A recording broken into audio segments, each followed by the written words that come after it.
أعوذ بالله من الشيطان الرجيم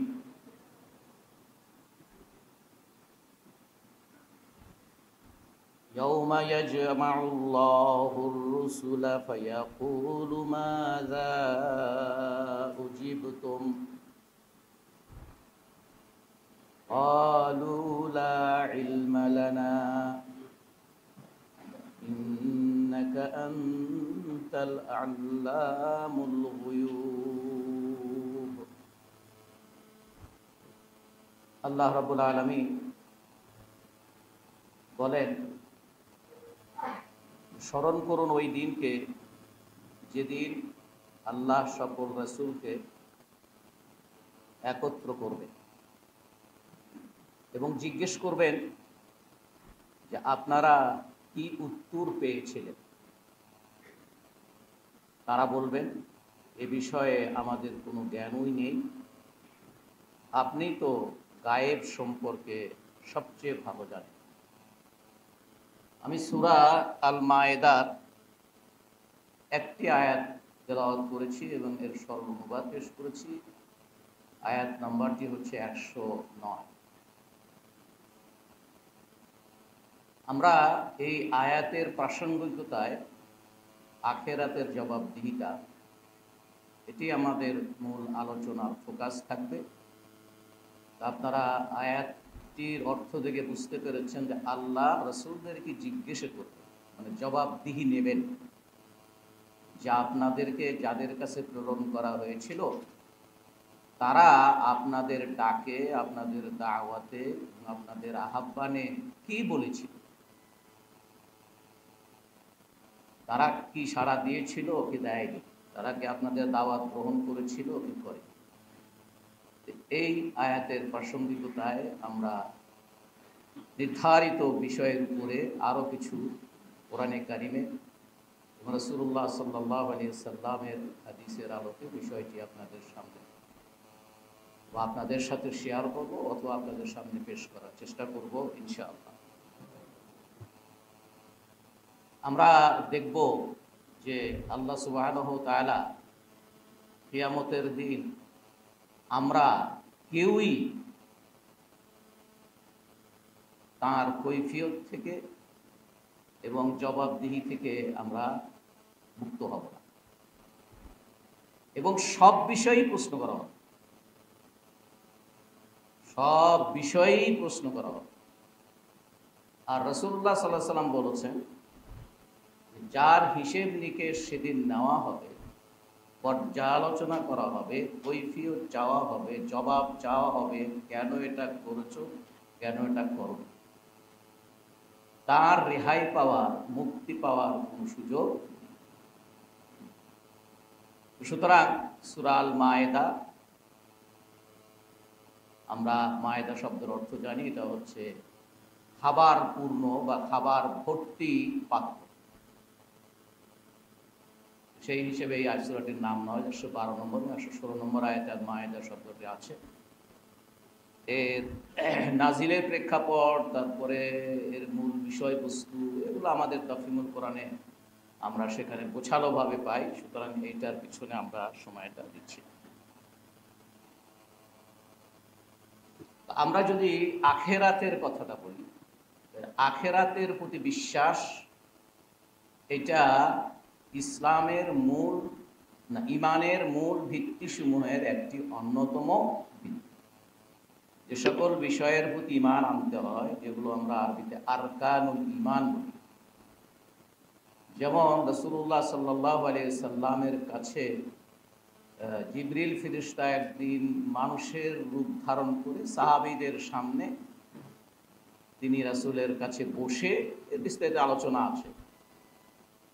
সেখানে সেই আগন্তুক ব্যক্তি রাসূলুল্লাহ সাল্লাল্লাহু আলাইহি সাল্লামকে জিজ্ঞেস করলেন যে ঈমান কি। তখন তিনি তার জবাবে বললেন, আনতুমিনা বিল্লাহি ওয়া মালাইকাতিহি ওয়া কুতুবিহি ওয়া রুসুলিহি ওয়াল ইয়াউমিল আখির ওয়াল কদরি খাইরিহি ওয়া শাররিহি। প্রশ্নকারী বলছেন, সাদাকতা, আপনি সঠিক উত্তর দিয়েছেন। হাদিসের বর্ণনাকারী সহিহ মুসলিমে বর্ণিত হাদিসে ওমর ইবনে খাত্তাব রাদিয়াল্লাহু তাআলা আনহু তিনি বলছেন ফাআজিবনা লাহু, লোকটাকে আমরা কেউ চিনি না, আগন্তুক, পরিপাটি করে আসা, দূর থেকেও আসে নাই, আবার কাছে থেকেও আসলে হলো আমরা চিন্তা, ইত্যাদি কথাবার্তাগুলো আছে হাদিসে। তিনি প্রশ্ন করার পরে রাসূল জবাব দিচ্ছেন, তিনি আবার বলছেন আপনি ঠিকই বলেছেন। এরপরে 2 নম্বর প্রশ্ন করেছেন ইসলাম কি। যাই হোক, সেইখানে আল্লাহর প্রতি ঈমান, তার ফেরেশতাদের প্রতি ঈমান, কিতাব সমূহের প্রতি ঈমান, রাসূলদের প্রতি ঈমান আর পরকালের প্রতি ঈমান। সূরা বাকারার একেবারে 2 নম্বর আয়াতে যেখানে আল্লাযীনা ইউমিনুনা বিমা উনজিলা ইলাইকা ওয়া মা উনজিলা মিন ক্বাবলিকা ওয়া বিল আখিরাতি হুম ইউকিনুন। তাহলে এগুলো এরকম আরো অনেক প্রমাণ আছে যেগুলো থেকে পরকালের বিশ্বাস, এটা ইসলামের জন্য, ঈমানের জন্য অবশ্যম্ভাবী। সব বিশ্বাস করে পরকাল বিশ্বাস করে না, সে মুমিন না। তাদের বিরুদ্ধে লড়াই করা, এটা আল্লাহ সুবহানাহু ওয়া তাআলা সূরা আত-তাওবা 29 নম্বর আয়াতে আল্লাহ বলেছেন ইহুদি খ্রিস্টানদের বিরুদ্ধে লড়াই করবে, আর যারা আল্লাহর প্রতি পরকালের প্রতি বিশ্বাস পোষণ করে না তাদের বিরুদ্ধেও লড়াই করবে ততক্ষণ পর্যন্ত যতক্ষণ না তারা জিজিয়া দেয়, মানে তারা সন্ধি করে ইসলামী রাষ্ট্রের কাছে কর দেবে, ততক্ষণ পর্যন্ত তাদের বিরুদ্ধে লড়াই করতে হবে। তাহলে এখানে পরকালের প্রতি বিশ্বাস না করলেও তারা ঈমান, বিশ্বাস না করলে তারা ঈমানদার হয় না, কাফেরই হয়, সেই কথাটা প্রমাণ হচ্ছে। আমরা পরকালের প্রতি বিশ্বাসের বিষয়টিকে সামনে আসলে কখন পরকাল শুরু হয়, রাসূলুল্লাহ সাল্লাল্লাহু আলাইহি সাল্লামের একটি হাদিস থেকে আমরা দেখি যে যার মৃত্যু হলো তার কিয়ামত অনুষ্ঠিত হবে। মান মাতা ফাকাদ কামাত কিয়ামত, যে ব্যক্তি মৃত্যুবরণ করল তার কিয়ামত শুরু হয়ে গেল। এই যে মৃত্যুর পরপর যে জীবনটা, এটি আরেকটি জীবনের আরেকটি ধাপ। এই ধাপটাকে বারজাখী জীবন বলে, যেটা হাদিসের ভাষায় কবর বলা হয়েছে, কোরআনের ভাষায় বারজাখ বলা হয়েছে। এটা সত্য যে কবর শব্দটি আল্লাহ কোরআনে কারীমের কোন আয়াতে উল্লেখ করেন। এই জন্য একদল অসুস্থ, রোগগ্রস্ত ঈমানদার দাবি করে, বলে যে কবরের আযাব বা কবরের শান্তি বলতে কিছু নেই, যেহেতু এটা কোরআন দ্বারা সাবেত না। আপনারা কি শোনেন এই কথাটা?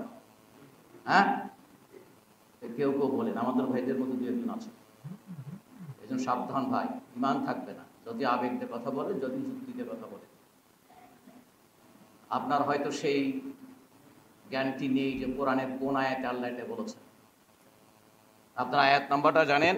সূরা আল মুমিনুনের 100 নম্বর আয়াত। ওয়ামিন ওয়ারাইহিম বারযাখুন ইলা ইয়াউমি ইউবআসুন।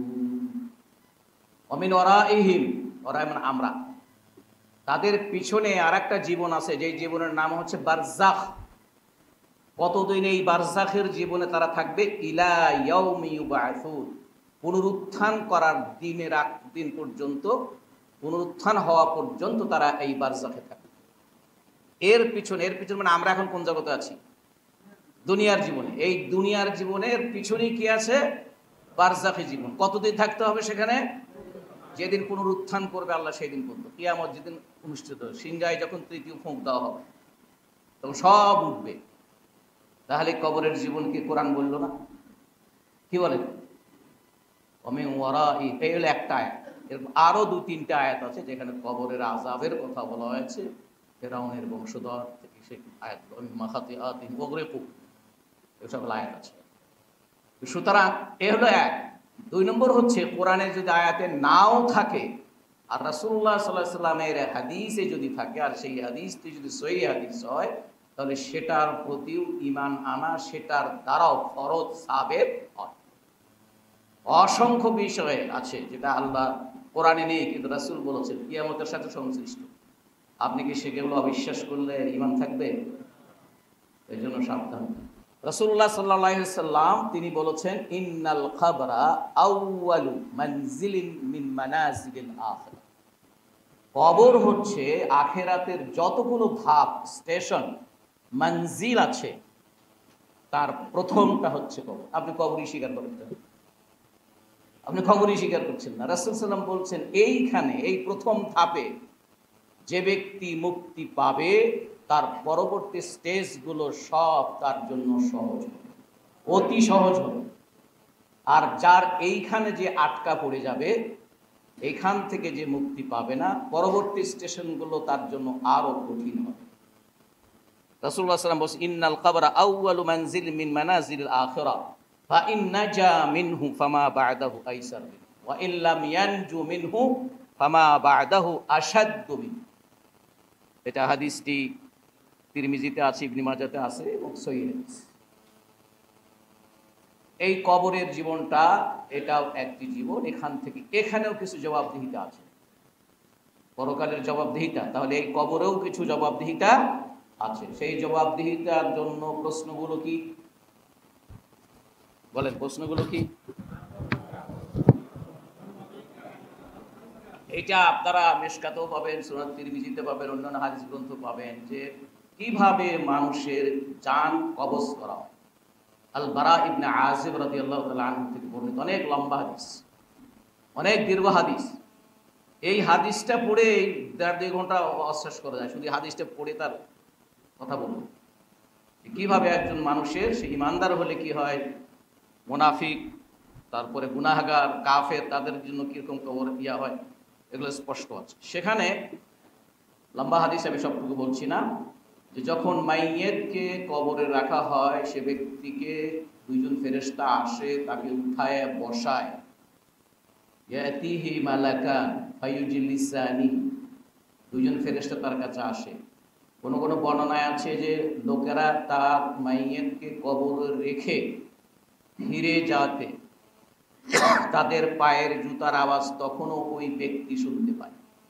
এরই মধ্যেই, মানে এত দ্রুত, দুইজন ফেরেশতা আসে এবং তাকে বসায়। এগুলো আপনি দুনিয়ার স্থূল চিন্তা দিয়ে চিন্তা করলে হবে না, যে কবরের মধ্যে আবার কেমনে বসাই। আমরা মাটি খুললে তো দেখবো তো শুয়েই গেছি। এসব স্থূল চিন্তা করতে পরকালে চিন্তা করে, পরকালের পুরা বিষয়টা ওয়াল্লাযীনা ইউমিনুনা বিল গায়ব, তাই না? ওয়াল্লাযীনা ইউমিনুনা বিল গায়ব ওয়া ইউকিমুনাস সালাতা মিম্মা রাযাকনাহুম, সূরা বাকারার একদম 2 নম্বর আয়াত। যারা গায়েবের প্রতি মানা। সুতরাং এখানে আপনি এই নিজের যুক্তি দিয়ে চিন্তা করে কিভাবে প্রমাণ করবেন? কথা বলছেন না? দাড়িপাল্লা, রাসূল সাল্লাল্লাহু আলাইহি ওয়াসাল্লাম বলছেন দাড়িপাল্লা, কোরআনে আল্লাহ বলছেন ওয়াল ওয়াজনু ইয়াওমা ইযিনিল হক, ওজন করা, পরিমাপ করা। ওয়া আকিমুল, তারপরে ওয়া ওয়াদাউল মিজান। তাহলে এই দাড়িপাল্লার কথা বলছেন। রাসূল ব্যাখ্যা দিয়ে বলছে সেই দাড়িপাল্লার ওই মুঠি থাকবে, দুইটা পাল্লা থাকবে। এটা নেকি যখন দেখা দেবে, সেটা তখন নিচের দিকে, ফামান সাকুলাত মাওয়াজিনুহু, যার দাড়িপাল্লার ওজন একদিকে ঠিকে পড়বে, ভারী হবে নেকির পাল্লাটা, কি তাদের জন্য সুসংবাদ রয়েছে। এগুলো আপনি কি চিন্তা দিয়ে এগুলো ঠিক করবেন? আর এগুলো আপনার যুক্তিতে যখন আর খাটে না, তখন আপনি করেন না এগুলো ঠিক। সুতরাং এইখানে দুইজন লোক বসে, তারা জিজ্ঞাসা করবে মান রব্বুকা ওয়া মা দীনুকা ওয়া মান হাযার রাজুলুল্লাযী বুইসা ইলাইকুম। তিনটা একবার আউট করা কোশ্চেন। তো যারা ইমানদার হবে তারা বলবে রাদিতু বিল্লাহি রাব্বান ওয়া বিল ইসলামি দীনা ওয়া মুহাম্মাদিন রাসূলা। ফায়ুনাদি মুনাদি মিনাস, তখন আল্লাহর পক্ষ থেকে আওয়াজ হবে সাদাকা আবদি, আমার বান্দা সঠিক উত্তর দিয়েছে। ফাআফরিশু লাহু মিনাল জান্নাহ, সুতরাং কবরে তার জন্য জান্নাতের থেকে আরামের বিছানা তার জন্য ব্যবস্থা করে দাও। আফতাহু লা বাবাম ইলাই মিনাল জান্নাহ, এবং জান্নাতের দরজা তার জন্য খুলে দাও। তাহলে এইভাবে সে কবরের জীবন, বারজাখের জীবন সে অতিবাহিত করবে। এরপরে যদি মৃত ব্যক্তি গুনাহগার হয়, তাকে একই প্রশ্ন করা হবে। সে ব্যক্তি শুধু বলবে হা লা আদরি, আমরা সকলেই জানি, হা লা আদরি, আমি জানি না। সামি'তুন নাস ইয়াকুলুন ফাকুলতু, এই যে আমি জানি না, এটা সরাসরি কাফেরদের কথা হবে। আবার অন্য রাওয়ায়াতে বলা আছে, তারা আরো বলবে কি, যে আমরা লোকদেরকে কিছু বলতে শুনেছি, আমরাও বলেছি, কিন্তু কি বলেছি কি শুনেছি জানি না। এটাকে বলা হয় মুনাফিকরা। মুমিনদের সাথে থেকে এরকম কথাবার্তা তারা শোনে, কিন্তু সঠিকভাবে তারা বিশ্বাস করে না বলে এটার জবাব তারা দিতে পারবে। তখন উল্টা চিত্র।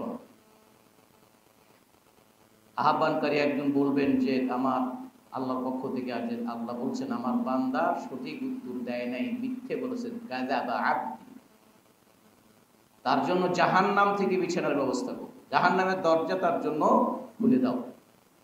এভাবে তাহলে প্রথম ধাপটা হচ্ছে কবরের প্রথম ধাপ, যেটা পরকালের প্রথম ধাপ, সেইখানেও এই 3টি প্রশ্নের উত্তর রয়েছে, সেখানেও আমাদের জন্য জবাবদিহিতা রয়েছে।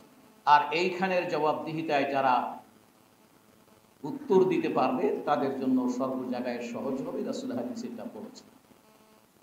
এরপরে যাই হোক, যখন কিয়ামত অনুষ্ঠিত হবে, সিংহায় কতবার ফু হবে না হবে, দেখলাম ওদিকে আমরা স্কিপ করছি। এই যে এই হিসাবের জন্য এর আগে আল্লাহ সুবহানাহু ওয়া তাআলা যেমন এইখানে আয়াতে বলছেন, ইয়াউমা ইয়াজমাউল্লাহুর রুসুল, আল্লাহ যেদিন সকল নবী রাসূলদেরকে একত্রিত করবেন, সেই একত্রিত হওয়ার বিষয়টি আল্লাহ রাসূল সাল্লাল্লাহু আলাইহি ওয়াসাল্লাম বলেছেন সহিহ মুসলিমে, বুখারীতে হাদিস, যে ইন্নাল্লাহা ইয়াজমাউল আউওয়ালিনা ওয়াল আখিরিন, আল্লাহ সুবহানাহু ওয়া তাআলা একেবারে প্রথম থেকে শেষ পর্যন্ত সকলকে একত্রিত করবেন। তারা উঠবে হুসাতান, তারা উঠবে হুফাতান উরাতান উরলা, সবাই একত্রিত হয়ে হাসরের মাঠে উঠবে। তারা খালি পা থাকবে, বিবস্ত্র থাকবে এবং খাতনা বিহীন থাকবে। এরপরে রাসূলুল্লাহ সাল্লাল্লাহু আলাইহি ওয়াসাল্লাম আয়াত পড়লেন সূরা আল আম্বিয়ার 107 নম্বর আয়াত, যে কামা বাদানা আউওয়ালা খালকিন নুঈদু ওয়া'দান আলাইনা ইন্না কুন্না ফাইলিন। রাসূল ওটা বলার পরে বললেন, যেমনটি আল্লাহ প্রথম দিন সৃষ্টি করেছিলেন। প্রথম দিন যখন আমরা ভূমিষ্ঠ হয়েছি, আমাদের পায়ে কোনো জুতা ছিল না, পরনে কোনো বস্ত্র ছিল না, ছেলেরা বা পুরুষেরা তাদের জন্য খাতনা করা ছিল না, ঠিক এইভাবে আবার উঠবে। আল্লাহ বলছেন আমি পুনরায় তাদেরকে প্রথমবারের মতোই আবার তুলব, এটাই আমাদের ওয়াদা, আমরা এই ওয়াদাটাকে পূরণ করেই ছাড়ব। আল্লাহর রাসূলের কাছ থেকে যখন উম্মুল মুমিনিন আয়েশা রাদিয়াল্লাহু তাআলা আনহা এই সব মানুষ একত্রিত হয়ে উঠবে বিবস্ত্র হয়ে, তিনি বললেন, ইয়া রাসূলুল্লাহ, আর রিজালু ওয়ান নিসা ইয়ানজুরু বা'দুহুম ইলা বা'দ, হে আল্লাহর রাসূল, পুরুষ আর নারীরা একত্রিত হয়ে উঠবে এবং একজন আরেকজনের দিকে তাকিয়ে থাকবে। তখন রাসূলুল্লাহ বললেন, ইয়া আয়েশা, আল আমরু আশাদ্দু মিন আন ইয়ানজুরা বা'দুহুম ইলা বা'দ, সেদিন অবস্থাটা এত কঠিন হবে, এত সংকটময় হবে যে কেউ কারোর দিকে তাকানোর কথা চিন্তাও করতে পারে। এইটারই কিন্তু কোরআনে কারিমের একটি আয়াতে আল্লাহ এভাবে তুলে ধরেছেন, ইয়াউমা ইয়াফিরুল মারউ মিন আখিহি ওয়া উম্মিহি ওয়া আবিহি ওয়া সাহিবাতিহি ওয়া বানিহি লিকুল্লি ইমরিইম মিনহুম ইয়াউমা ইযিন শা'নুন ইউগনি, লিকুল্লি ইমরিইম মিনহুম ইয়াউমা ইযিন শা'নুন ইউগনি, প্রত্যেকে সেদিন নিজেকে নিয়ে ব্যস্ত থাকে, সুতরাং কেউ কারোর দিকে তাকানোর সুযোগ পাবে। রাসূলুল্লাহ সাল্লাল্লাহু আলাইহি ওয়াসাল্লাম আরো বলেছেন, সহিহ বুখারী মুসলিমের হাদিসে আছে, মিকদাদ রাদিয়াল্লাহু আনহু থেকে বর্ণিত, তাদনুশ শামসু, সূর্য সেদিন কাছে আসবে, বিকদরি মিল, 1 মিল পরিমাণ কাছে আসবে। এরপরে এই সাহাবী তিনি নিজেই ব্যাখ্যা করছেন যে আমি জানি না, ফামা আদরি মাল মুরাদু বিমিল আমাসাফাতুত তরিক আও আলাতুন ইউস্তাখদামু ফি ইস্তিমালি ইয়া আল রামাদ আল কহ, আমি জানি না রাসূল সাল্লাল্লাহু আলাইহি ওয়াসাল্লাম এই মিল শব্দ দ্বারা সুরমা ব্যবহার করার জন্য যে কাঠিটা ব্যবহার করা হয়, এটা কয় 1 ইঞ্চি পরিমাণ হয়, খুব জোর, তাই না? এর মধ্যে থাকে, তারপর বের করে প্যাচ খুলে বের করে চোখে দেয়, এটাকেও মিল বলা হয় আরবিতে। আবার এক মাইল, যেটা 1760 গজ না, কত 1 মাইল, রাস্তার যে মাইল বলি আমরা 1760 গজ, এটাও আরবিতে মিল শব্দ বলে। আবার ওই সুরমা দানিতে কাঠিটা, ওটাকেও মিল বলে। আমি জানি না রাসূল সাল্লাল্লাহু আলাইহি ওয়াসাল্লাম কি বুঝাইছেন আচ্ছা, সুরমাদানি ওইটা যদি হয় তাহলে কত কাছে, আর যদি ওই মাইল বুঝায় তাহলে একটু দূরে। কিন্তু রাসূলুল্লাহ সাল্লাল্লাহু আলাইহি ওয়াসাল্লামের আরেক হাদিসে সেটা প্রমাণ আছে, রাসূল সাল্লাল্লাহু আলাইহি ওয়াসাল্লাম নিজেই ব্যাখ্যা করেছেন, প্রত্যেকের গুনাহ এবং পাপ অনুযায়ী সূর্য তাকে তত কাছে থেকে অথবা তত দূরে থেকে তাকে তাপ দিতে থাকে, ফলে মানুষরা ঘর্মাক্ত হবে। এই ঘামের বর্ণনাটাও রাসূল সাল্লাল্লাহু আলাইহি ওয়াসাল্লাম দিয়েছেন, এটাও সহিহ মুসলিমের হাদিসে রয়েছে। রাসূল সাল্লাল্লাহু আলাইহি ওয়াসাল্লাম বলছেন যে তিনি বর্ণনা দিয়ে বলছেন, কারো ঘাম তার পায়ের গোড়ালি পর্যন্ত হবে, কারো ওই হাঁটু পর্যন্ত, কারো কোমর পর্যন্ত, কারো বুক পর্যন্ত, কারো এই কান পর্যন্ত, কারো রাসূল সাল্লাল্লাহু আলাইহি ওয়াসাল্লাম এবারে দেখাইছে এই পর্যন্ত। আশারা বিয়াদিহি ইলা ফাবি, দেখাইছে হবে যে এই পর্যন্ত। কোন কোন অন্য বর্ণনায় আছে যে এর মধ্যে হাবুডুবু খেতে থাকে। এই যে কঠিন অবস্থার মধ্য দিয়ে মানুষ সেদিন হাসরের ময়দানে একত্রিত হবে, এবং সেই একত্রিত হওয়া তার অবস্থাটা এত কঠিন, এত সঙ্গীন, এত অবর্ণনীয় একটা পরিবেশের সৃষ্টি হবে যে মানুষের জন্য সেটা অসহ্য হয়ে দাঁড়াবে। এখানে মানুষকে 50,000 বছর থাকতে হবে। এটাই কোন কোন হাদিসের ব্যাখ্যাকাররা বলেছেন যে বহু মানুষ একসাথে, এইটার একটা গরম। এই যে আমরা এখানে যারা আছি, আমরা যেটা মনে করতেছি, আর আপনারা যারা এখানে বসে আছেন, আপনারা একটু আমাদের সাথে একটু বেশি গরম গরম মনে হচ্ছে, কাছাকাছি আপনারা বেশি, তাই না? এটাও একটা কারণ বলেছে। আর একটা কারণ বলেছে হলো সূর্য কাছে থেকে আসবে, কাছে থেকে তাপ দিবে। 2 নম্বর হচ্ছে এতে করে নিচে যেখানে দাঁড়িয়ে আছে সেটাও কি গরম থাকবে। আর আরো বড় হচ্ছে যেটা আল্লাহ কোরআনে বলেছেন, ওয়াজিআ ইয়াউমাইযিম বিজাহান্নাম, ওই দিন জাহান্নামকে কাছে আনা হবে।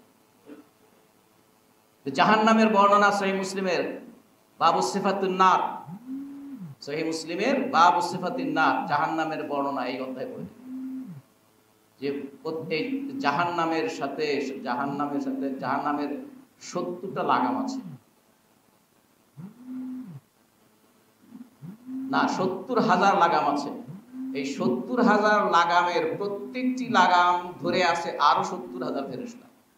এই সবাই মিলে জাহান্নামকে পিছনের দিকে টানতেছে, আর জাহান্নাম শুধু তার শিকার ধরার জন্য সামনের দিকে ধাবিত হচ্ছে। এই যে সূরা মুলকের মধ্যে আল্লাহ তার একটা বর্ণনা, জাহান্নামের উচিত তারা ক্ষোভে ফেটে চৌচির মতো, তাকাদু তামাইয়াজু মিনাল গায়জ, মানে ক্ষোভে ক্রোধে ফেটে পড়বে। আমরা যেমন বলি না কাউকে রাগ করলে কিন্তু এত মনে হয় ফেটে পড়বে, মনে হয় এরকম ক্ষোভে এবং ক্রোধে জাহান্নাম ফেটে পড়বে। জাহান্নাম এইভাবে সে সামনের দিকে ধাবিত হবে। এই এত হাজার ফেরেশতা, এত হাজার লাগাম ধরে পিছন থেকে টেনে ধরে, তারপরেও দেখানো যায় কোরবানির সময় আমরা দেখি বড় বড় কিছু ষাঁড় গরু বেশ কয়েকজন ধরে টেনে ও সামনের দিকে যেতেই থাকে, সেরকম সেটাও একটা কারণ। যাই হোক, এই পরিস্থিতির মধ্যে তার একটা বর্ণনা কিন্তু আল্লাহ সুবহানাহু ওয়া তাআলা সূরা আল হজ্জের প্রথম 2 নম্বর আয়াতে, 1-2 নম্বর আয়াতে দিয়েছে যে ইন্না জালজালাতাস সাআতি শাইউন আযীম। 3টা লাইভ উদাহরণ দিয়েছিলাম না কিরকম পরিস্থিতিটা হবে।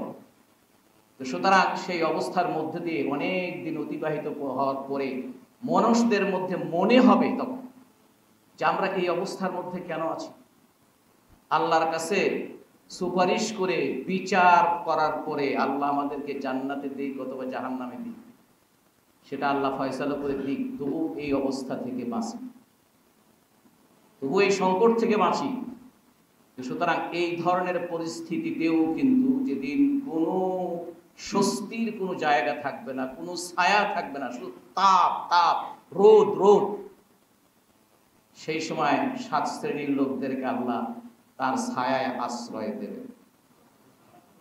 এটা আপনারা সবাই সহিহ মুসলিমের হাদিস, সাবআতুন যুল্লুহুমুল্লাহু ফি যিল্লি ইয়াওমা লা যিল্লা ইল্লা যিল্লুহু।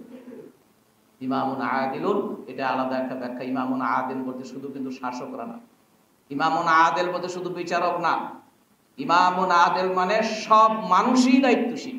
কি বলেন, সব মানুষ দায়িত্বশীল না? আল্লাহ রাসূল নিজে কুল্লুকুম রাঈন ওয়া কুল্লুকুম মাসউলুন আন রাঈয়াতিহি।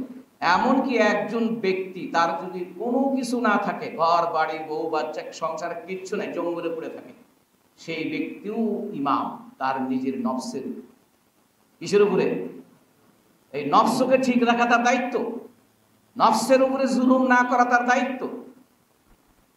এই জন্য নফস যখন নষ্ট হয় তখন সে কি হয়, নিরাশ হয়ে যায়, ক্ষতিগ্রস্ত হয়। আর নফসকে সে যখন ভালো করে পবিত্র করে তখন কি সফলতা সে অর্জন করে। এই জন্য একজন ব্যক্তি এই ইমামুন আদেলের মধ্যে সব মানুষই এর মধ্যে শামিল আছে। আর বাকি 6টা বলি না। তাহলে এই অবস্থার মধ্যে দিয়ে তাদের মনে হবে সবাই তখন আদম আলাইহিস সালামের কাছে যাবে, তারা কে কি জবাব দিবে আপনারা জানেন। সর্বশেষ রাসূল সাল্লাল্লাহু আলাইহি ওয়াসাল্লাম সুপারিশ করবেন, এই সুপারিশের নাম হচ্ছে শাফাআতুল উযমা। শাফাআতুল উযমা জেনারেল সুপারিশ, এটা শুধুমাত্র রাসূল সাল্লাল্লাহু আলাইহি ওয়াসাল্লামের জন্য খাস।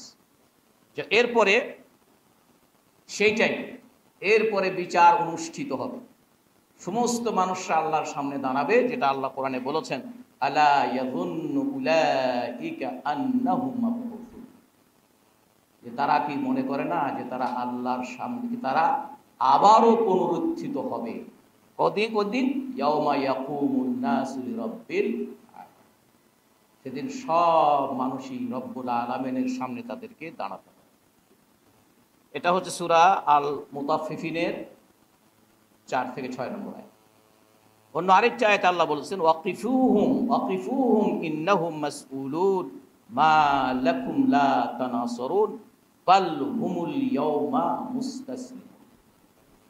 প্রথম অংশ হচ্ছে ওয়াকিফুহুম ইন্নাহুম মাসউলুন, তাদেরকে থামাও, এখান থেকে সরে যাওয়ার আর কোনো সুযোগ নেই, দাঁড় করা দাও যে যেখানে আছে, কারণ এবার তাদেরকে প্রশ্নের মুখোমুখি হতে হবে। আল্লাহ বলছে ওয়াকিফুহুম, তাদেরকে থামাও, ঠাঁই দাঁড়িয়ে থাকবে, কারণ এখনই তাদের জন্য প্রশ্ন উত্তর শুরু। সুতরাং তাহলে প্রশ্ন উত্তর এটা কি করার কোনো সুযোগ নেই। এরপরে তাদের আমলনামা দেওয়ার ব্যাপার থাকবে, একই সাথে আমলনামা এবং বিচার, হিসেব নিকেশ, এটা আল্লাহ সুবহানাহু ওয়া তাআলা এই আমলনামা এটাকে রেকর্ড করার জন্য আল্লাহ একদল ফেরেশতাদেরকে দায়িত্ব দিয়ে রেখেছেন। প্রত্যেক মানুষের গলার সাথে তারা আমলনামা ঝুলিয়ে রেখেছেন। সূরা বনী ইসরাঈলের 13 নম্বর 14 নম্বর আয়াতে, যেটা আয়াত আপনাদের মুখস্থ আছে, প্রথম অংশ না হলে দ্বিতীয় অংশ অনেকেই মুখস্থ আছে। কি ওয়াকুল্লা ইনসানিন আলজামনাহু তাইরাহু ফি উনুকি ওয়া নুখরিজু লাহু ইয়াওমাল কিয়ামাতি কিতাবান ইয়ালকাহু মানশুরা। তারপরে ইকরা, এই দেখেন আওয়াজ কিন্তু কম হয়েছে, কারণ 2-1 মনে আছে। ইকরা কিতাবাকা কাফা বিনাফসিকাল ইয়াওমা আলাইকা হাসিবা। তাহলে সেই আমলনামাটা দুই ভাবে দেওয়া হবে, ডান হাতে আর বাম হাতে। সূরা ইনশিকাক এবং সূরা আল হাক্কাতে সম্পর্কে বর্ণনা আছে। তার সূরা ইনশিকাকে আছে ফাআম্মা মান উতিয়া কিতাবাহু বিয়ামিনি, তারপরে ফাসাউফা ইউহাসাবু হিসাবান ইয়াসীরা। যারা আমলনামা ডান হাতে দেওয়া হবে, আল্লাহ বলছেন তার হিসাবটা সহজ হবে, তার হিসাবটা সহজ হবে।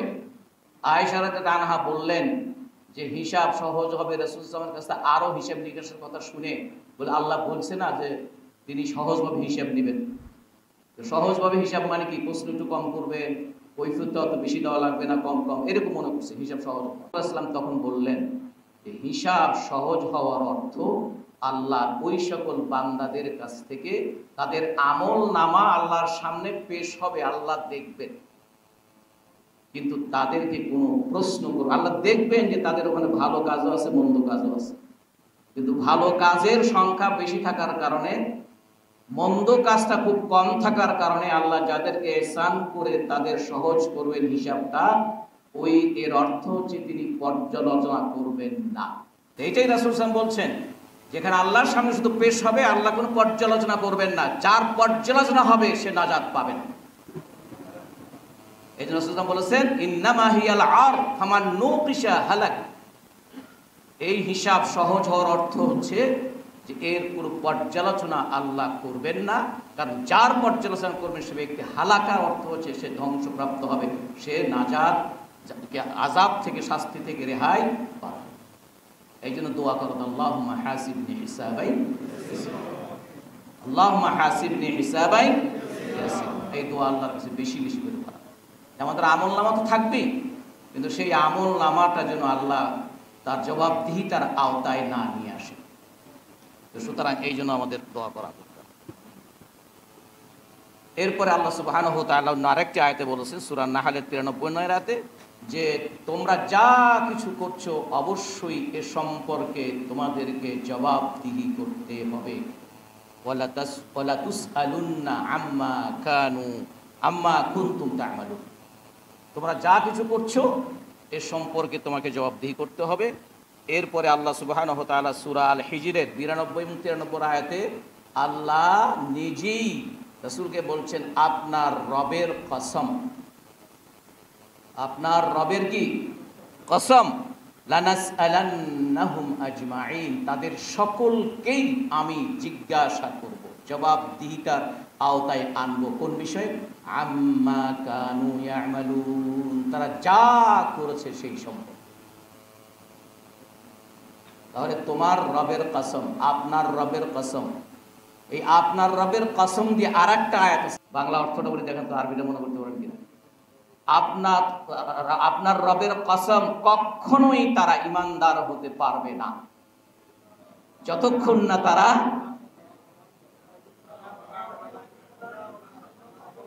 ফালা ওয়া রাব্বিকা লা ইউমিনুন হাত্তা ইউহাক্কিমুকা ফীমা শাজারা বাইনাহুম সুম্মা লা ইয়াজিদু ফী আনফুসিহিম হারাজাম মিম্মা কাদাইত ওয়া ইউসাল্লিমু তাসলিমা। রাসূলকে জীবনের সর্বক্ষেত্রে বিধান কার্যকর হাকিম, শাসক, তাই না, ফয়সালাকারী হিসেবে মানতে হবে। এবং রাসূলের ফয়সালা যা যেখানে দেওয়া আছে ওইটা আমার পক্ষে যাক আর বিপক্ষে যাক, স্বেচ্ছায় সেগুলোকে আমাদের মেনে নিতে হবে। এই ব্যাপারে মনে কোনো ধুকধুকারি পর্যন্ত থাকা যাবে না। এই জন্য আমরা প্রত্যেকেই কিন্তু যার যার জায়গা থেকে বলি যে আমি ন্যায়ের উপর আছি। দুইজন ভাই, দুইজনই ন্যায়ের উপর আছে। ন্যায় অন্যায় হলে যখনই আমার বিপক্ষে চলে যায় তখন আমি রেগে যাই, তাই না? তখন আমি রেগে যাই, মনে করি যে আমার কাছে হক ছিল, আমার প্রতি অন্যায় করবো। যাই না, আল্লাহ রাসূল যেভাবে বলেছেন সেই ফয়সালা নেওয়ার ক্ষেত্রে মনের অবস্থা থাকতে হবে এটা। এছাড়া রাসূলুল্লাহ সাল্লাল্লাহু আলাইহি ওয়াসাল্লাম আরো হাদিসে বলেছেন, সহিহ মুসলিমের হাদিস, বুখারীর হাদিস, ওয়াসাতালকাউনা রাব্বাকুম, ওয়াসাতালকাউনা রাব্বাকুম, তোমরা তোমাদের রবের সাথে সাক্ষাৎ তোমাদের হবে। খুব শীঘ্রই তোমাদের সাথে তোমার রবের কি হবে? সাক্ষাৎ হবে। তখন তিনি কি করবেন? ফাসায়াসআলুকুম আন আ'মালিকুম, তিনি তোমাদের সকল কার্যক্রম ব্যাপারে জিজ্ঞাসা করবেন। তাহলে এখান থেকে স্পষ্ট যে রাসূলুল্লাহ এবং আল্লাহ বলেছেন যে আমাদের কৃতকর্মের ব্যাপারে আল্লাহর কাছে আমাদেরকে জবাবদিহি করতে হবে।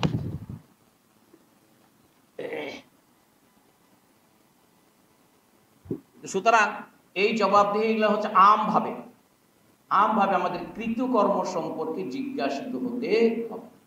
এবার যদি আমরা একটু খুচরা, মানে আইটেম আল্লাহ কি কি প্রশ্ন করবেন, কি ধরনের প্রশ্নগুলো করবেন, কিসের হিসেবটা আগে শুরু করবেন। একটি হাদিস থেকে জানা যায়, রাসূল সাল্লাল্লাহু আলাইহি ওয়াসাল্লাম বলেছেন, হাদিসটি সুনানে আবু দাউদ, তিরমিজি এইসব হাদিস গ্রন্থে আছে এবং সহিহ হাদিস। সেটা হচ্ছে আউয়ালু মা ইউহাসাবু বিহিল আবদু ইয়াওমাল কিয়ামাতি আস-সালাত, সালাতের হিসাব আল্লাহ সর্বপ্রথম নেবেন। সহিহ মুসলিমের আরেকটি হাদিস আছে, রাসূল সাল্লাল্লাহু আলাইহি ওয়াসাল্লাম বলেছেন, আউয়ালু মা ইউকদা বাইনান নাসি ইয়াওমাল কিয়ামাতি ফিদ-দিমা, কিয়ামতের দিন সর্বপ্রথম মানুষের হিসাব নেওয়া হবে রক্তপাতের বিষয়। তাহলে একটা হচ্ছে সালাতের বিষয়ে আর একটা কি রক্তপাতের বিষয়। এই দুটো হাদিসের সমন্বয় করতে গিয়ে হাদিসের ব্যাখ্যাকাররা বলেছেন যে আসলে এটা দুটো সিম্বল, দুটো বিষয়ের আলামত হিসেবে বা সিম্বল হিসেবে এভাবে হিসাব হবে। একটা হচ্ছে এই সালাতটা হাক্কুল্লাহর বিষয়, নামাজটা কিসের বিষয়? হকুল্লাহ। আর রক্তপাতের বিচার এটা মানুষের বান্দার হক। আর গোটা ইসলামটা দুভাগে বিভক্ত, একটি হচ্ছে হাক্কুল্লাহ, একটি কি হাক্কুল ইবাদ বা হাক্কুল খালক। হাক্কুল ইবাদ বা হাক্কুল খালক, তা সৃষ্টির হক। কারণ শুধু মানুষ না তো, এই যে পরিবেশ আছে, বাতাস আছে, তারপরে রাস্তাঘাট আছে, এখানে আছে জীবজন্তু আছে, তারপরে গাছপালা আছে, সবার প্রতি কিন্তু সবারই কিন্তু হক আছে মানুষের, তাই না? সবারই হক আছে। এই জন্য আমি যাওয়ার সময় থুক করে যে কোনো সেখানে ফেলাইতে পারি না, কারণ পরিবেশ নষ্ট হয়, বাতাস নষ্ট হয়, বায়ু দূষিত হয়। আমার ময়লাটা, নোংরা ময়লাটা যেখানে সেখানে, কেন আমার একজন রক্ত প্রবাহিত করেছো, কেন খুন করেছো, অথবা তোমার নিজের রক্তটাকে কোন পথে তুমি দিয়েছো? যে কি আল্লাহর বিধানের প্রতিষ্ঠার বাইরে রক্ত দিয়েছ, নাকি মানব গোষ্ঠী কোনো মতবাদ প্রতিষ্ঠা করতে রক্ত দিয়েছ? মানে সব ধরনের দিকেই আছে। তো সুতরাং এই বিষয়টা আমাদের মনে রাখা। 2, নবী এবং তার অনুসারীগণ তাদের প্রত্যেককে জিজ্ঞাসা করা হবে। নবীদেরকে কি জিজ্ঞাসা করা হবে? আল্লাহ বলছেন ফালানাসআলান্নাল্লাযীনা উরসিলা ইলাইহিম ওয়া লানাসআলান্নাল মুরসালিন। আমি অবশ্যই অবশ্যই যাদের কাছে নবী রাসূল প্রেরণ করা হয়েছিল সেই সকল উম্মাতদেরকে আমি জিজ্ঞাসা করব। আবার একইভাবে ওয়া লানাসআলান্নাল মুরসালিন, একইভাবে নবী রাসূলদেরকেও আমি জিজ্ঞাসা করব। মানে যাদের কাছে প্রেরণ করা হয়েছে নবী রাসূল তাদেরকেও জিজ্ঞাসা করবেন আল্লাহ, আর যে সকল নবী রাসূল তাদেরকেও আল্লাহ জিজ্ঞাসা করবেন। সূরা আরাফের 6 নম্বর আয়াত। এবং আরেকটা তো আজকে যে দর্শের যে আয়াতটি আমরা বললাম, দর্শের কত নম্বর আয়াত আমরা বলছি? সূরা আল মায়েদা 109 নম্বর আয়াত। ইয়াউমা ইয়াজমাউল্লাহুর রুসুলা, যেদিন সমস্ত রাসূলদেরকে একত্রিত করে তাদেরকে জিজ্ঞাসা করা হবে মাযা উজিবতুম, তোমরা যে দাওয়াত দিয়েছো এই দাওয়াতের সাড়া পেয়েছো কেমন?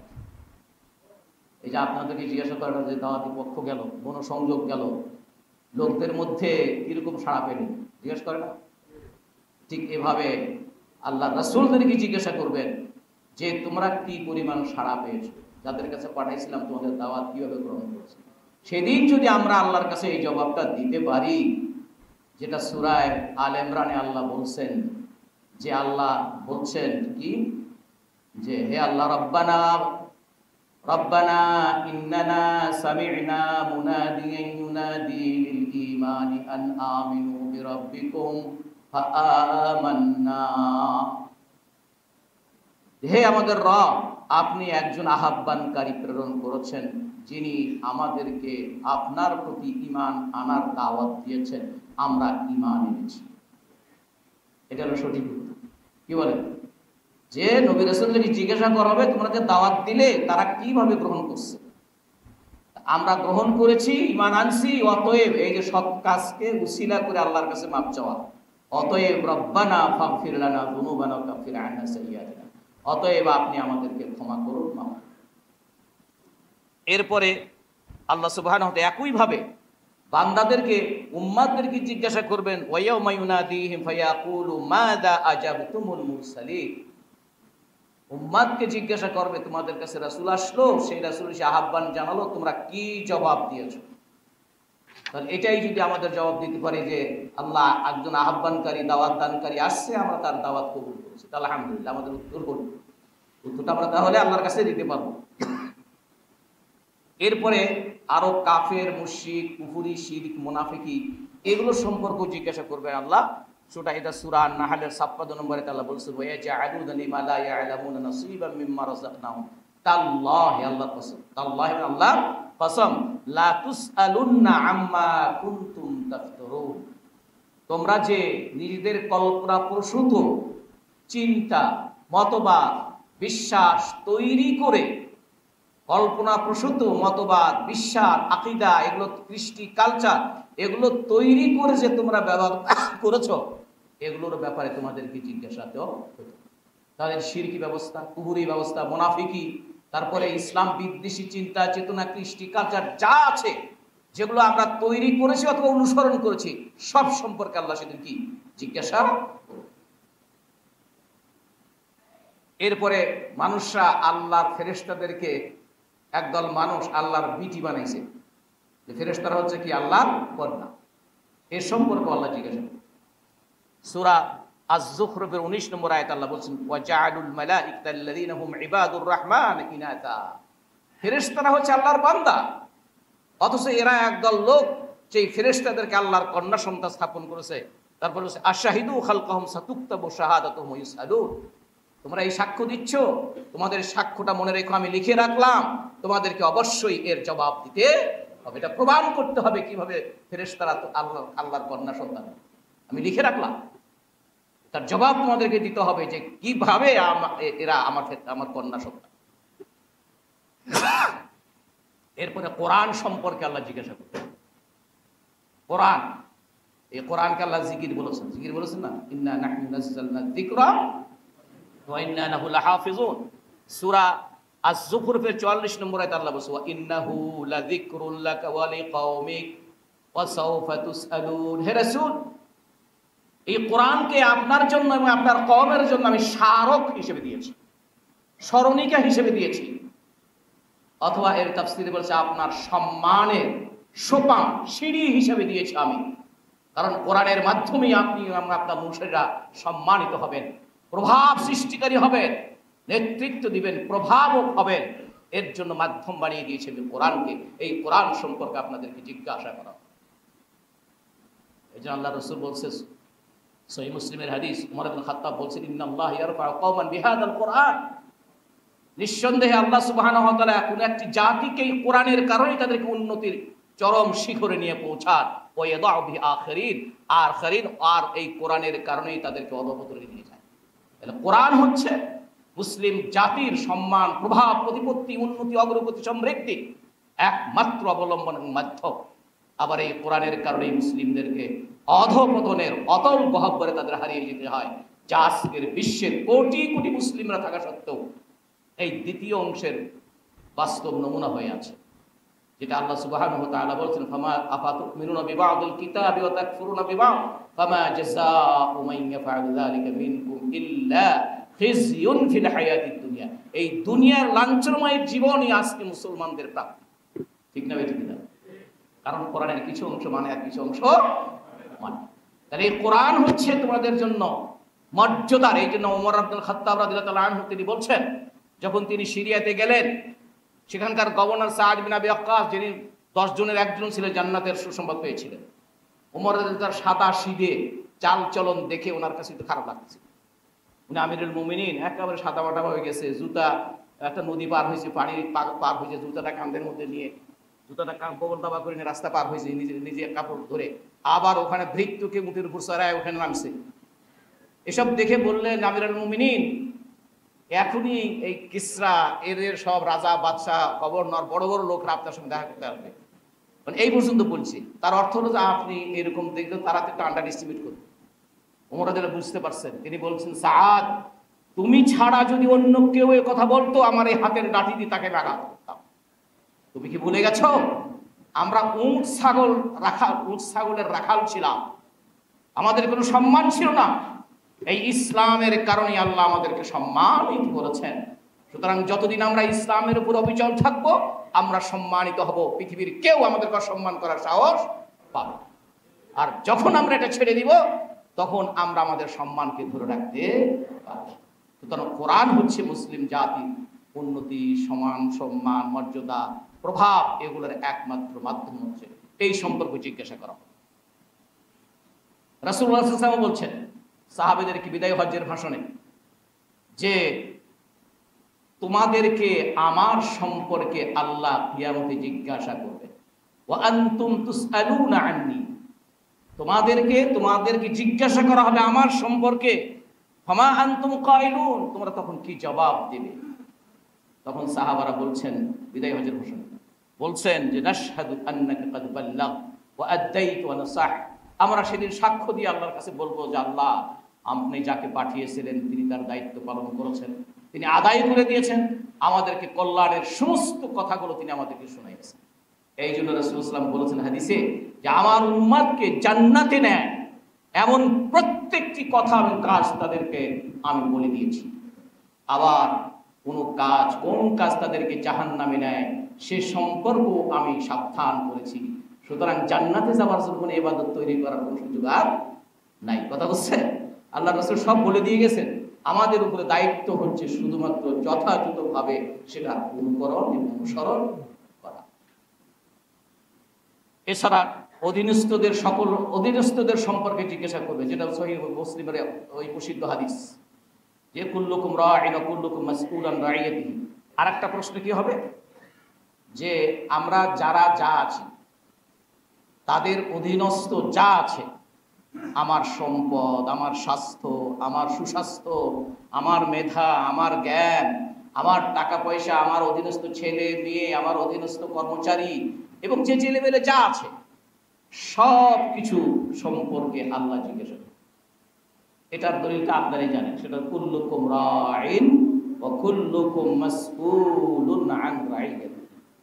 তোমরা প্রত্যেকেই দায়িত্বশীল, এখান থেকে কেউ বাদ নেই। ওই যে বললাম একটু আগে যে একজন মানুষের যদি কিচ্ছুই না থাকে তবু সে তার নফসের দায়িত্বশীল।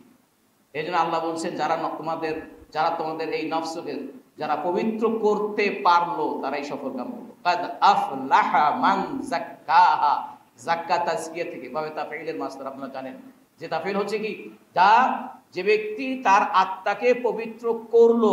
ওই যেমন মাহফুজ ভাই প্রথম একটা কথা বলছেন যে তুমি এটা কি ভেঙে ফেললা বাবা, ওনা এরকম বলছেন না, সের জবাব দিছি কি না স্যার আপনার আব্বা আমি ভাঙ্গি নাই, ভেঙে গেল। তাহলে ভাঙ্গে যাওয়া এক জিনিস আর ভাঙ্গা এক জিনিস, তাই না? ভাঙ্গা হলো অন্যজন করে, ছেলেটা কৌশলী জবাব দিছে, কৌশলী জবাব দিয়েছে। তাহলে এইটাই হচ্ছে আরবিতে বলা হয় লাজেমার মতো আদি, কিছু ভার্ব আছে এটার মধ্যে নিজে নিজে হয়ে যায়, আর কিছু ভার আছে সেই কাজটা আরেকজনের করতে হয়, সাবজেক্ট সেখানে। তাহলে যারা আত্মাকে পবিত্র করলো, আত্মা পবিত্র হলো না, আত্মা পবিত্র করলো, তারাই সফলকাম হবে। So are you are responsible about your own soul. আপনি আপনার নিজেরই আত্মার দায়িত্বশীল। একে ভালো রাখা আপনার দায়িত্ব, মন্দ করারও আপনার দায়িত্ব। এদের বলছে অকাদ খাবা মান দাসাহা, যারা এই আত্মাকে নষ্ট করলো, রুগ্ন করলো, অপবিত্র করলো, তারা নিরাশ হবে, তারা সফলতা অর্জন করতে পারবে। সুতরাং কুল্লুকুম রাইন ওয়া কুল্লুকুম মাসউলুন আন রাইয়াতিহি। এরপর রাসূল ব্যাখ্যা করে বলছেন বাড়ির গৃহকর্তা তার অধীনস্থদের সম্পর্কে জিজ্ঞাসা করা হবে, বাড়ির গৃহকর্ত্রী তার অধীনস্থদের ব্যাপারে জিজ্ঞাসা করা হবে, এমনকি বাড়ির খাদেম বা চাকর বাকর যারা থাকে, সেবার বা দায়িত্ব হেল্পিং হ্যান্ড যারা থাকে, তাদেরকেও জিজ্ঞাসা করা হবে তুমি তোমার বাড়ির মনিবের সমস্ত দায় দায়িত্বগুলো সঠিক মতো পালন করছো। সুতরাং এ সম্পর্কে আলাদা জিজ্ঞাসা করবে। একইভাবে তাহলে যারা রাজা কি শাসক হবেন, যারা বিচারক হবেন, তারা তাদের রাইয়াত, তাদের প্রজা, তাদের নাগরিকদের প্রতি কি আচরণ করছে এ সম্পর্কেও তাদেরকে জিজ্ঞাসা করা। কেমন ভাবে দেশ চালাইছে, নাগরিকদের প্রতি কি সুবিচার রেখেছিলে, ইনসাফ কায়েম করেছিলে, কিভাবে করেছো, কিভাবে চালাইছো দেশ, কিভাবে চালাইছো তোমার কর্মীদেরকে। এখানে তো আমরা দায়িত্বশীলরা আছি না, এখানে তো ডাইরেক্ট দায়িত্বশীলই বলা হয়, আমাদের বেশি বলা হয় আমাদের দায়িত্বশীল হয়নি। তাহলে আপনার কিন্তু এবার আল্লাহ রাসূল ঠেকায় দিয়ে নামই আপনার দায়িত্বশীল। হাদিসের ভাষা কি, তোমরা প্রত্যেকেই দায়িত্বশীল, আর আমরা খেতাবই পেয়ে গেছি দায়িত্বশীল। তো আপনার দায়িত্ব সম্পর্কে জিজ্ঞাসা করা হবে, আমার দায়িত্ব সম্পর্কে জিজ্ঞাসা করা হবে, আমার অধীনস্থ যারা আছেন তাদের ব্যাপারে জিজ্ঞাসা করা হবে, যাদের উপর আমি দায়িত্বশীল নিয়োগ হয়েছি তাদের প্রতি সুবিচার করেছি কিনা, তাদের সাথে আমি সঠিক ব্যবহার করেছি কিনা, তাদের হক যথাযথ আদায় করেছি কিনা, এবং দিনই হক যেগুলো আছে সেগুলো তাদের কাছে আমি ঠিক মতো রেলি করছি কিনা, ইত্যাদি সব বিষয় আমি তাদের জন্য দৃষ্টান্ত হতে পেরেছি কিনা, তাই না? এই যে আমাকে দায়িত্বশীল বানানো হয়েছে, উপস্থিত যারা আছেন তাদের মধ্যে আমি এলেমে বেশি, আমলে বেশি, তাকওয়াতে বেশি, উদ্ভাবনীতে বেশি, ঠিক না? ঠিক, এগুলোই তো আমাদের ক্রাইটেরিয়া না? আমরা যখন দায়িত্বশীল নিয়োগ করি, ওই যে গঠনতন্ত্রের ওই ধারাটা কত নম্বর ধারা বাইরে, ওই ধারণটা শোনায় দেওয়া হয় না? তাহলে আপনাকে আমাকে যারা দায়িত্বশীল বানানো হয়, এগুলো বিবেচনা করে যেহেতু বানানো হয়, তাহলে আমার নিজের একটু কমতি থাকলেও এবার আমাকে ওটা পূরণ করার জন্য চেষ্টা করতে হবে। ভাইদের সুধারণা থেকে যদি সেটা আমার হয়ও, আর আমার মধ্যে যদি কিছু কমতি থাকেও, তাহলে সেই কমতি পূরণ করার জন্য আমাকে দায়িত্ব পালন করতে হবে। এবং তাহলে সেক্ষেত্রে কত দিক থেকে, একটা হলো দায়িত্ব, দ্বিতীয় হচ্ছে আমার কাছে যা আছে এটা দিনের একটি আমানত। এটা কি আমানত? সব কিছু, গোটা সংগঠনটা আমানত, সংগঠনের বাইতুল মাল আমানত, সংগঠনের দায়িত্ব আমার কাছে আমানত, তারপরে এসব ঠিক মতো পরিচালনা করা আমার আমানত, সব আমানত। আমানতের দিক থেকে ব্যবহার করলে এইভাবে সব আমানত, আর দায়িত্বের দিক থেকে বললে এবার আপনার সবগুলো দায়িত্ব রয়েছে। এগুলো আমাদেরকে মনে রাখতে হবে। প্রতিশ্রুতি আর অঙ্গীকার সম্পর্কে জিজ্ঞাসা করা হবে। এই প্রতিশ্রুতি হচ্ছে কার সাথে? সর্বপ্রথম প্রতিশ্রুতি দিয়েছি আমরা আল্লাহর কাছে। কি বলেন, ঠিক না? কার কাছে দিছি? আল্লাহ। কি প্রতিশ্রুতি দিছি? চুক্তি একটা করছি আল্লাহর সাথে, সৃষ্টি চুক্তি করছি, আমাদের জীবন আর সম্পদটাকে আল্লাহর কাছে বিক্রি করে দিয়েছি। আর কি আপনার একটা অমনোযোগ হয়েছেন? ওই যে কি কইতেছে কানে কানে, ওই যে ওই শুনতেছেন, ওই যে আতর বয়ে এসে মানুষ বেড়ে কি কানে কানে, সব আপনাদের টাকা আছে। কি খুব এখন কি বলছি, কি সম্পর্কে জিজ্ঞাসা করবেন আল্লাহ? প্রতিশ্রুতি। আমরা প্রতিশ্রুতির মধ্যে কিন্তু প্রতিশ্রুতি, চুক্তি, অঙ্গীকার, বায়াত, শপথ সবের মধ্যে আমরা আল্লাহর সাথে একটা চুক্তি করছি কিনা? কি চুক্তি কত দেখি তো একসাথে বলাতে কিছু একজন বলেন আলাস্তুবির কাছে ওটা একটা। হ্যাঁ, আরো একটা, আরো স্পেসিফিক। আরে জীবন এবং সম্পদটাকে আল্লাহর কাছে বিক্রি করেছি কিসের বিনিময়ে? জান্নাতের বিনিময়ে। এইটার শেষ অংশে, আয়াতের শেষে কি আছে? ওমান আওফা বিআহদিহি, তারপরে কি? ফাস্তাবশিরু বিবাইইকুমুল্লাযী বায়াতুম। এই যে কেনাবেচার চুক্তি করলাম, এই চুক্তি যারা পূরণ করছে তাদের জন্য সুসংবাদ। ঠিক না বেঠিক? এই একটা চুক্তি, এই একটা প্রতিশ্রুতি। আমরা আল্লাহর কাছে শপথ নিয়েছি, প্রতিশ্রুতি করেছি, অঙ্গীকার করেছি। এই সকল অঙ্গীকার আল্লাহ নবী রাসূলদের কাছ থেকে নিয়েছেন, বনী ইসরাঈলের নবীদের কাছ থেকে নিয়ে গেছেন, সকল মানুষ নবীদের কাছ থেকে নিয়েছেন। তারপর বিভিন্ন আইটেম অনুযায়ী বিভিন্ন সময় ভিন্ন হয়েছে। রাসূলের কাছে যারা বায়াত নিয়েছেন বিভিন্ন বিষয়ের উপরে, সেগুলোর সবগুলো এর মধ্যে রয়েছে। এই জন্য আল্লাহ বলছেন এখন ইন্নাল আহদা কানা না, ইন্নাল আহদা না, ওয়াউফু ইন্নাল আহদা কানা মাসউলা। তোমরা তোমাদের চুক্তিকে পরিপূর্ণ করো, কারণ এই চুক্তি সম্পর্কে তোমাদেরকে জিজ্ঞাসিত হতে হবে, জবাবদিহি তোমাদেরকে করতে হবে। এরপরে আল্লাহ আরেকটা আয়াত, এটা হলো সূরা বনী ইসরাঈলের 34 নম্বর আয়াত। আর সূরা আহজাবের 15 নম্বর আয়াতে বলছে ওয়া কানা আহদুল্লাহি মাসউলা। ওয়া কানা আহদুল্লাহি মাসউলা। আল্লাহর সাথে যে চুক্তি তোমরা করেছো, যে প্রতিশ্রুতি করেছো, এই সম্পর্কেও তোমাদেরকে জিজ্ঞাসা করা হবে।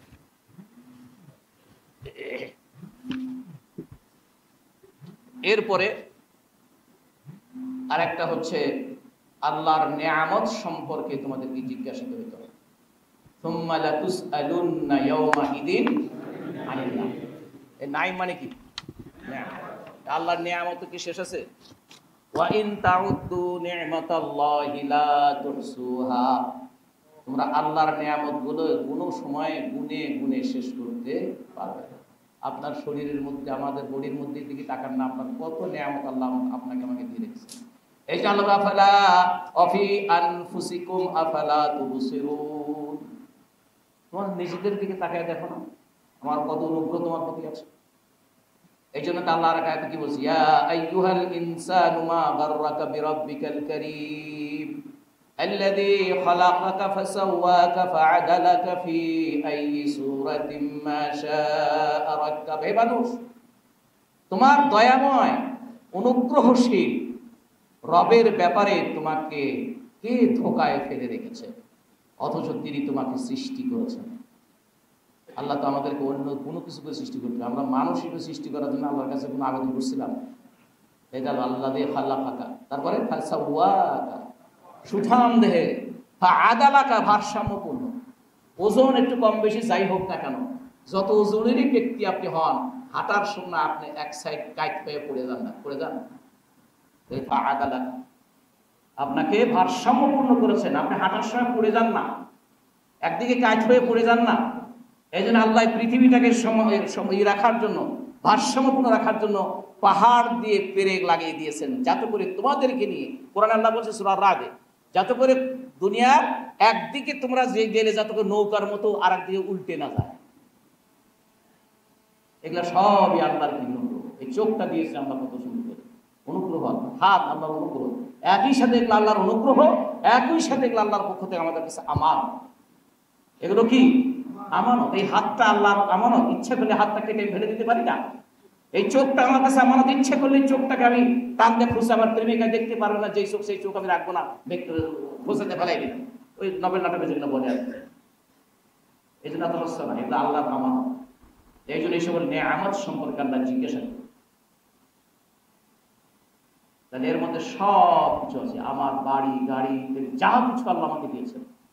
এই জন্য তো আল্লাহ বলছেন, দেখো ইমানদার তোমরা যারা, তোমাদের ফাইনাল ডেস্টিনেশনটা হচ্ছে কিয়ামত, পরকালের সফলতাই হচ্ছে তোমাদের ফাইনাল ইয়ার। সুতরাং এইটা পাওয়ার জন্য আল্লাহ তোমাদেরকে যা কিছু দিয়েছেন, এখন শব্দটা তো যা কিছু দিয়েছেন, এই যা কিছুর মধ্যে কোনো লিমিট নেই। কাউকে অনেক দিয়েছেন, কাউকে মাঝারি রকম দিয়েছেন, তাকে কম দিয়েছেন, কাছে আর বিলও কম দিয়েছেন। তাকে যা আল্লাহ বলছে তোমাকে যাকে যা দেওয়া হয়েছে তাই দিয়ে যেন সে পরকালের সফলতাকে অনুসন্ধান করে। তবে হে ওয়ালা তানসা নসিবাকা মিনাদ দুনিয়া, তবে দুনিয়াটাও নিতেও ভুলে যেও না। সুতরাং এই আল্লাহ আমাদেরকে সকল নেয়ামত সম্পর্কে জিজ্ঞাসা করবে। আর বান্দাদের উপরে যারা মুসলিম তাদের জন্য সবচেয়ে বড় নেয়ামত হচ্ছে ইসলামের উপরে তাদের জন্ম হওয়া এবং ইসলামের উপরে তাদের জীবনযাপন করা। এরপরে জ্ঞান, কান, চক্ষু, যেটা এটার মধ্যে বললাম, এই জ্ঞান, জি, এই জ্ঞান সম্পর্কে, কান সম্পর্কে এটাও আল্লাহ আলাদা বলছেন। আল্লাহ বলছেন সূরা বনী ইসরাঈলের 36 নম্বরে, ওয়ালা তাকফু মা লাইসা লাকা বিহি ইলম, যেটা তুমি জানো না এটার পিছনে লেগে থেকো না। মানে কোনো ব্যাপারে আপনার জানেন না অথচ তার পিছনে খালি দোষ খোঁজার জন্য লেগে আছেন পিছনে, এটা করো না। কারণ ইন্নাস সামআ ওয়াল বাসারা ওয়াল ফুআদা কুল্লু উলাইকা কানা আনহু মাসউলা, এগুলো সম্পর্কে জিজ্ঞাসা করা হবে। এরপরে আল্লাহ সুবহানাহু ওয়া তাআলা আরো জিজ্ঞাসা করবেন হচ্ছে কোনো অন্যায় হচ্ছে, এই অন্যায়ের প্রেক্ষিতে তোমার ভূমিকাটা কি ছিল সেটাও আল্লাহ জিজ্ঞাসা করবেন। এটা হাদিসে রাসূলুল্লাহ সাল্লাল্লাহু আলাইহি ওয়াসাল্লাম বলেছেন, মুসনাদে আহমদের হাদিস, ইন্নাল্লাহা সায়াসআলুল আবদা ইয়াওমান হাত্তা ইয়াকুল মা মানাআকা ইয রাআইতাল মুনকার আন তুনকিরা। আল্লাহ তোমাকে অনেক কিছু জিজ্ঞাসা করবে, এমনকি তোমার সামনে অন্যায় হয়েছে সেই অন্যায়টা তুমি কেন প্রতিবাদ করতে পারোনি এটাও আল্লাহ জিজ্ঞাসা করবে। আপনার কাছে যুক্তিসঙ্গত কারণ থাকে সেদিন পার পাওয়া যাবে, আর যুক্তিসঙ্গত কারণ না থাকলে পার পাওয়া যাবে।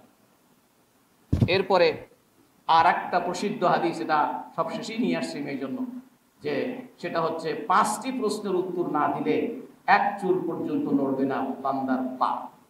তার 1 নম্বরটা কি? আন উমরিহি ফিমা আফনা, তার জীবনটাকে, এই জীবনটা নিয়ে জিজ্ঞাসা করলে তো পিছনে যা বললাম, এতক্ষণ যা বললাম সব এর মধ্যে আছে। কি বলেন?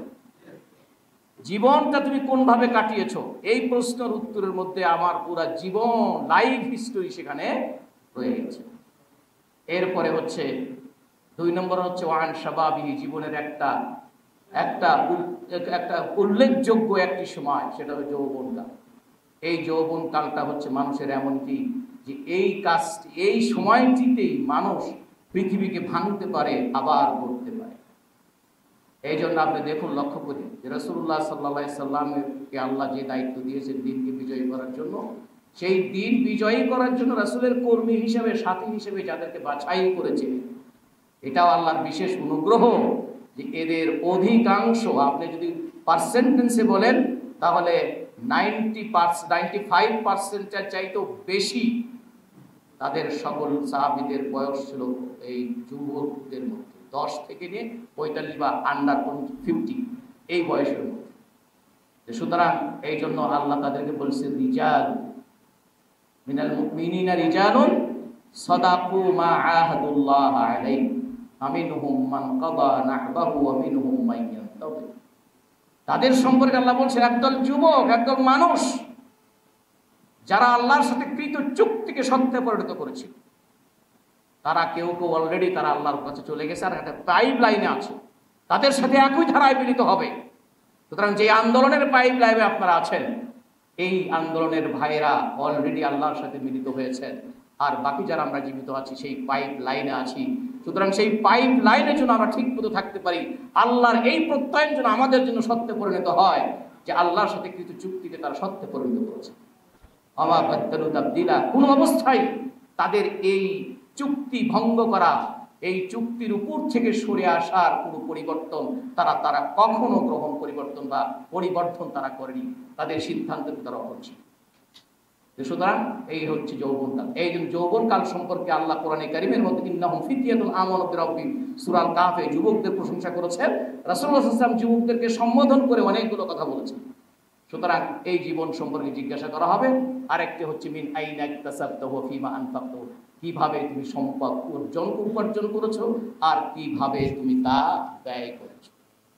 আর 5 নম্বর হচ্ছে তুমি যে জ্ঞানটা তোমাকে আল্লাহ দিয়েছিলেন, এই জ্ঞান অর্জনটা তুমি কোন কাজে লাগিয়েছো, নিজের জন্য কি করেছো, অন্যের জন্য কি করেছো। এই জ্ঞান দিয়ে তুমি নিজে কি করেছো এবং অন্যের জন্য তোমার জ্ঞান দিয়ে তাদেরকে কিভাবে ইনলাইটেড করেছো, আলোকিত করেছো, পথ দেখিয়েছো, এর সম্পর্কেও আল্লাহ জিজ্ঞাসা করবে। সুতরাং সম্মানিত ভাইয়ের আমার আমাদের সময় শেষ হয়ে গেছে। এই যে বিষয়গুলো এখান থেকে আমাদের কাছে পরিষ্কার যে আমাদের সব কিছু ছোট বড় সব কিছু থেকে আমাদেরকে জবাবদিহি আল্লাহর কাছে করতে হবে। এই জন্য আল্লাহর কাছে আমাদের দোয়া করা দরকার। আল্লাহ তার রাসূলের এই বিধানকে প্রতিষ্ঠিত করার জন্য সাহাবায়ে কেরামগণ যেই সকল গুণাগুণ অর্জন করেছিলেন, যেই সকল কাজ তারা করেছিলেন, যে সকল দায়িত্ব যেভাবে পালন করেছিলেন সেইভাবে আমাদের করতে হবে। আলহামদুলিল্লাহ আমাদের সংগঠন মানুষের সাথে মুআমালাতের ক্ষেত্রে যেই যে সততার যে কথাটা বলা হয়, অনেস্টির কথা যেটা বলা হয়, এটা অ্যাজ এ সংগঠন হিসাবে বাংলাদেশ জামাত ইসলামী, ইসলামী ছাত্র শিবির এরা সকলের সৎ, এই সংগঠন লোকেরা সৎ, এটা আমরা জেনারেল একটা স্বীকৃতি মানুষের কাছ থেকে পেয়েছি। কথা ঠিক না ঠিক না? এটা ঠিক না ঠিক? এখন আমাদের দরকারটা কি জানেন? আমি নিজে ফিল করি এটা আমাদের এখন দরকার হচ্ছে